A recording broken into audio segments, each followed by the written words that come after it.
Over the years, our methods of staying healthy have evolved as we learn more about diet and exercise. And with us this morning to go over some of the most effective health habits for the 21st century is our fitness expert, Wes Cole. Yes, things definitely change. They do. They're constantly evolving. And this might not be really new for a lot of, fitness enthusiasts or some trainers out there, but it might be new for some newbies. We're going to go over some of them. Okay, all right. Exercise methods of the 21st century. The first one, explosive training.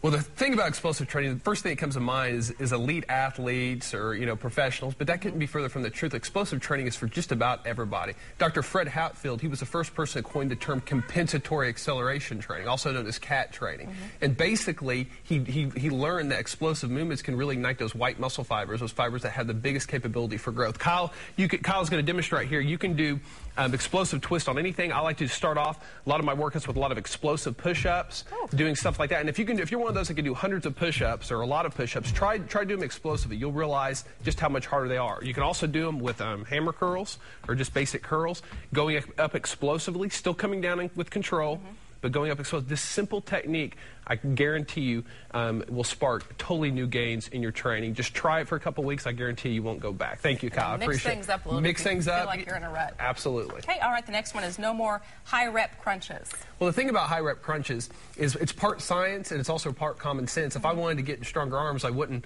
walk over to get 10-pound dumbbells and do 100 reps. So I'd go and I'd lift a heavier weight. Well, people treat their abdominals similar to that way of training. They'll get down, they'll do hundreds of crunches, and they'll wonder why they're hurting their neck. Remember, the secret to getting good abdominal training is you want to mix volume with proper intensity, which means if you can do over 20 or 30 crunches, you need to either add some weight, you can use a medicine ball, or you can do this exercise right here. I love this exercise. It doesn't look like you're working abs, but I assure you it is. It's called the inchworm. You're coming all the way out and coming back, and you see, Beth, go ahead and do it a couple more times. Your abdominals are having to really flex hard to stabilize your spine. Coming back up just like that. I guarantee a few sets will really work and will really engage those abdominal muscles a lot more. Thank you. I've done this before, and it's a lot harder than it looks. They are hard. You want to do a few more, Beth? Come on.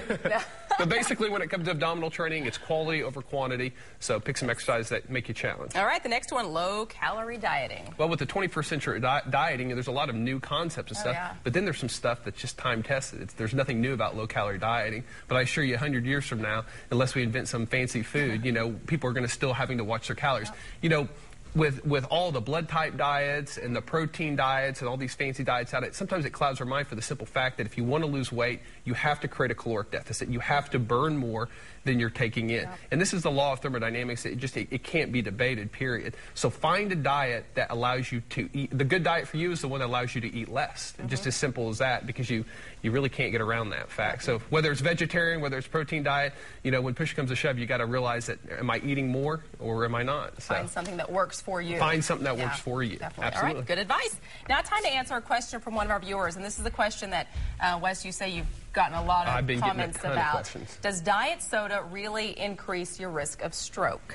Well, this has been going on in the news a lot, and I've been getting so many questions. If you actually read the whole study, and that's what I tell people all the time, I encourage people to actually do their own research. Because sometimes a lot of people leave out. It was basically saying that people that drink a lot of diet soda, it increases their risk for stroke by up to 50%, and that's a lot.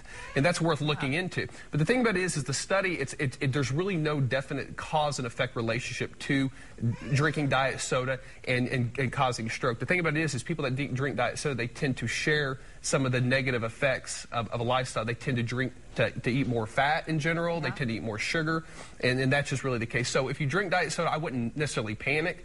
With that being said, I wouldn't consider diet soda necessarily a healthy a healthy drink. Just don't switch to regular soda thinking that that's a healthy alternative.